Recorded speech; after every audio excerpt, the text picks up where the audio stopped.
नरहरदेव जी गोरी तो नरहरदेव जी गोरीलाल ठाकुर जी की सेवा करते थे और गोरीलाल कुंज के मुख्य अर्चक। कई सारे शिष्य थे उनके, उन्हीं शिष्यों में एक थे श्री रसिक देव जी, जिनका पद अभी हम लोगों ने गाया। तो नरहरदेव जी के मन में आता तो था कि मैं गोरीलाल ठाकुर जी की सेवा रसिक देव को दे दूं, लेकिन उनके मन में आया कि पहले परीक्षा ले लूं, ये वास्तव में योग्य है कि नहीं सेवा के। बहुत सुंदर लीला है। तो नरहरदेव जी ने क्या किया, अपने दूसरे शिष्य को बुलाया और कई 2-3 शिष्यों को बुला करके कहा, बोले सुनो, कल से तुम लोगों को एक अभिनय करना। अभिनय मतलब नाटक। कैसा नाटक? बोले जबरदस्ती की शिकायतें लेके आनी है रसिक देव की मेरे पास। कभी अपना कोई वस्त्र फाड़ देना और मुझसे आके शिकायत करना, रसिक देव जी ने फाड़ दिया। कभी कोई सामग्री गिरा देना, कह देना रसिक देव जी ने। तो सब बोले गुरुजी ऐसा क्यों? बोले जैसा हम कह रहे हैं वैसा करो, हमको परीक्षा लेनी है रसिक देव की। और दूसरे दिन बेचारे रसिक देव जी तो बड़े सीधे थे, बहुत सौम्य, बहुत सरल सीधा स्वभाव उनका। लेकिन गुरुदेव परीक्षा लेने पर आए और वो भी बिल्कुल फेंट कस के आए कि ऐसी परीक्षा लूंगा। तो रसिक देव जी का स्वभाव कैसा? उन पर झूठा आरोप लगाते हैं।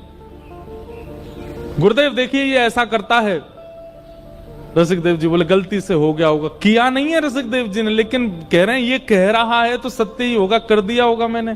गुरुदेव क्षमा प्रार्थी, अब नहीं करूंगा। दूसरे दिन फिर कोई चेला ने आके शिकायत की, तीसरे दिन फिर कोई चेला ने शिकायत की। ऐसे इतनी शिकायतें हो गई, रसिक देव जी को खुद ही लगने लगा कि मुझ में अपराध है। और एक दिन नरहरदेव जी गुरुदेव जो थे उनके, उन्होंने कहा, ए रसिक देव इधर आओ, तुम्हारी बहुत शिकायतें आ रही हैं हमारे पास। अब अगर एक भी शिकायत आई तो हमको कठोर नियम लेना पड़ेगा। बोले गुरुदेव मैं कुछ नहीं करूंगा। रसिक देव जी कुछ नहीं करते, सुबह स्नान करके एक कोने में खड़े रहते, भैया मुझसे पता नहीं कब अपराध बन जाता है, आज मैं कुछ नहीं करूंगा। उस दिन पूरे दिन कुछ नहीं किया। उस दिन भी गुरुदेव पर एक शिकायत पहुंच गई, देखिए रसिक देव जी ने हमारी ऊपर ना उठा के जो है मट्टी में फेंक दिया। गुरुदेव ताम्र वर्ण, आंखें लाल, मुख लाल, बोले रोज तुम्हारी शिकायत आती है, रोज सब आके तेरी शिकायत करते हैं, तो एक काम कर, आश्रम से निकल जा।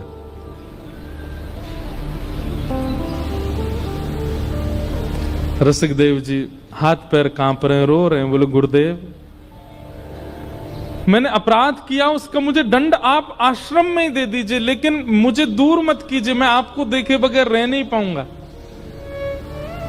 एक बार को प्रिया प्रियतम के नित्य दर्शन ना हो मुझे स्वीकार है, पर मेरे गुरुदेव मुझे ना दिखें, ये मुझसे सहन नहीं होगा गुरुदेव। बोले सुन, हमारी आज्ञा मान और आश्रम छोड़ के चला जा, अभी जा। रसिक देव जी बोले गुरुदेव दूसरी बार कहना नहीं पड़ेगा आपको, मैं जाता हूं। और अपने सब गुरु भाई जो शिकायतें करते थे वो अंदर ही अंदर वे सब रो रहे हैं, क्योंकि रसिक देव जी ने कुछ किया नहीं, ये तो गुरुदेव करवा रहे हैं। सबसे क्षमा प्रार्थी हो गए, मुझे क्षमा कर देना गुरु भाई, मैंने जो किया मुझे क्षमा कर देना। और अपने गुरुदेव की चरण रज को लेकर के एक पोटली में और आश्रम को प्रणाम करके, गोरीलाल जी को प्रणाम करके निकल गए।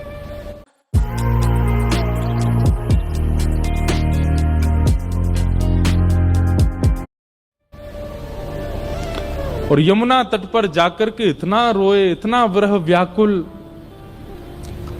अपने हृदय पर हाथ रख करके बस रुदन करते रहते हैं।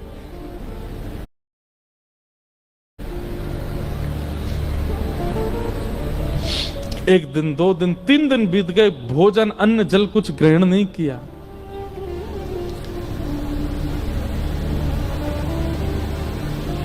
लेकिन रसिक देव जी के